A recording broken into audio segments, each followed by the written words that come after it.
हा व्हिडिओ जर तुझ्यापर्यंत आला असेल तर एक क्षण काहीही करू नको, फक्त ऐक. श्री स्वामी समर्थ. जय जय स्वामी समर्थ. स्वामी भक्त हो, तुमचे स्वागत आहे स्वामी कृपा यूट्यूब चॅनेलवर. स्वामी भक्त हो, काही लोक असे असतात जे आयुष्यभर बरोबर राहतात तरीही त्यांनाच जास्त त्रास होतो. तू नियम पाळले, तू शब्द पाळले, तू नात्यात प्रामाणिक राहिला, तू चुकीचं नको म्हणून स्वतःचं बरोबर सोडून दिलं, पण तरीही तुझ्यावरच प्रश्न आले.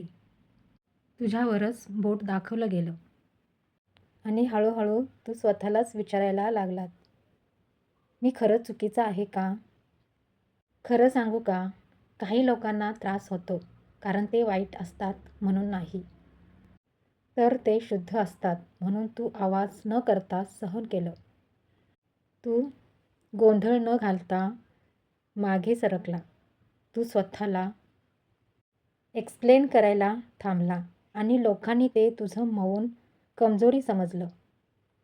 कोणी तुला विचारलं नाही, तू कसा आहेस? तुला काय लागतंय? तू आतून किती थकला आहे? तू इतरांना योग्य मार्ग दाखवत राहिलास, पण स्वतःचा हात कोणी धरलाच नाही. पण लक्षात ठेव, तुला दुर्लक्ष केलं गेलं कारण तू इनसिग्निफिकंट होतास म्हणून नाही, तर कारण असं होतं की तुझ्या आत एक स्थिरता होती, एक नीती होती, एक अशी शक्ती होती जी गोंधळातही शांत राहते. आणि अशी माणसं लवकर पुढे आणली जात नाहीत, त्यांना आधी घडवलं जातं. आता तुला काही सिद्ध करायचं नाही, आता तुला कोणाची मान्यता नको. तुझं काम होतं बरोबर राहणं आणि ते तू केलं. जे तुला समजले नाहीत ते तुझ्या लेवलचे नव्हते, एवढंच सत्य आहे. जर ऐकताना तुला काहीतरी वाटत असेल तर कमेंटमध्ये फक्त एवढंच लिही, मी स्वतःला दोष देणं थांबवतो. हा संदेश इथेच थांबत नाही, पुढचा भाग तुझ्या आयुष्याच्या पुढच्या टप्प्यावर आहे. हा व्हिडिओ अचानक तुझ्यापर्यंत आला असेल तर थोडा वेळ थांब, फक्त शांतपणे ऐक. कधी कधी आयुष्यात काही जुनी आठवणी येतात, जुनी माणसं, जुने अनुभव आणि तुझ्या मनातला विचित्र भाव येतो. कदाचित तुला वाटतं, हे परत का आलं?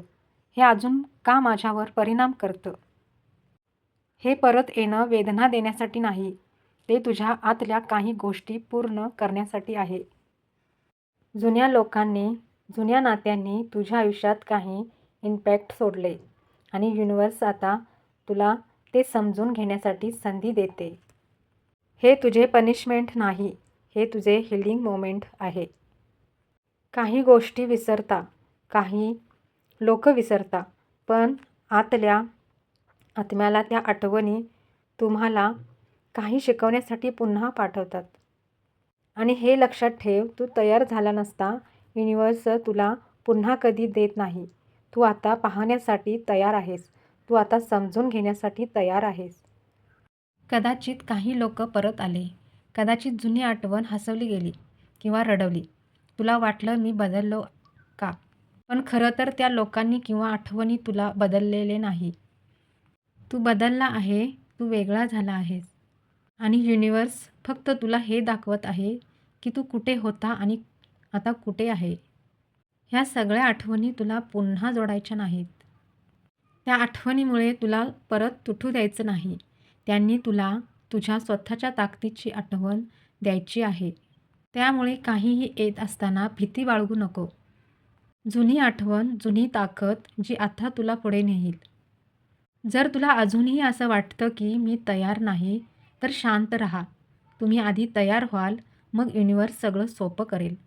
काहीही परत येते का ते फक्त तुला सांगत आहे, तुझा आत्मा मजबूत आहे. तुझा अनुभव तुझ्यासाठी खास आहे. जर तुला ही आठवण किंवा संदेश हृदयाला लागला असेल तर कमेंटमध्ये फक्त एवढंच लिही, मी तयार आहे. हा मेसेज इथेच थांबत नाही, पुढे युनिवर्स तुला अजून स्पष्टता देईल. त्यासाठी सबस्क्राईब करा आणि शांतीने ऐका. कधी कधी आयुष्यात अचानक गोष्टी येतात, एक संदेश, एक संधी किंवा एक व्यक्ती जो तुझ्या आयुष्याला हलवू शकतो. तुझ्या आयुष्यात काही बदल येत आहेत. काही गोष्टी हळूहळू तुझ्या जवळ येत आहेत. तू जाणून घेतलं नाही तरी युनिवर्स तुला तयार करत आहे. हे एखाद्या भेटीसारखं आहे. कदाचित प्रेम, कदाचित मित्रत्व, कदाचित करिअरची संधी. पण ते तुझ्यासाठी योग्य वेळेत येईल. कधी-कधी आपण भीती बाळगतो. मी तयार आहे का? हे योग्य आहे का? पण युनिवर्स म्हणत आहे, तू तयार आहे. फक्त थांब आणि ऐक. तू जे शोधतोस ते तुला जोरदार ताकदीनं येतं. पण फक्त जेव्हा तू शांत असतो, तेव्हा तू मन मोकळं ठेवतो. तुला कधी वाटलंय कोणीतरी अचानक तुझ्या आयुष्यात येईल आणि काहीतरी बोलून टाकेल? हे चुकीचं नाही, हे नेहमी घडतं. काही गोष्टी अचानक येतात कारण तुमचा आत्मा त्यासाठी तयार असतो. आणि जेव्हा तू स्वीकारतो, तिथून खूप मोठा बदल सुरू होतो. तुझ्यासमोर जे काही येणार आहे, ते तुला झुकवण्यासाठी नाही, ते तुला उभं करण्यासाठी येणार आहे. ते तुला तुझ्या शक्तीची आठवण करून द्यायला येणार आहे. म्हणून भीती सोड. जास्त विचार करू नको. फक्त हे लक्षात ठेव. तुझा आत्मा योग्य आहे. तुझे मार्ग योग्य आहे. तू जे काही मिळवणार आहे, ते फक्त पाहून मिळवणार नाही. तुला त्यासाठी मन शांत ठेवणं, हळूहळू समजून घेणं आणि स्वीकार करणं आवश्यक आहे. हे घ्यायचं आहे का किंवा नाही, ते तुझ्या हातात आहे. पण युनिव्हर्स तुला नेहमी योग्य वेळेत मार्ग दाखवते. जर हा संदेश तुझ्या हृदयाला लागला असेल, तर कमेंटमध्ये एवढंच लिही, मी तयार आहे. तुझा पुढचा अनुभव पुढच्या काही दिवसात स्पष्ट होईल. स्वामी भक्त हो, तुम्हाला हा संदेश आवडला असेल तर कमेंटमध्ये श्री स्वामी समर्थ लिहा. आणि तुम्हाला वाटत असेल की हा संदेश तुमच्यासाठीच होता, तर स्वामी कृपा या चॅनेलला सबस्क्राईब करा. श्री स्वामी समर्थ. जय जय स्वामी समर्थ.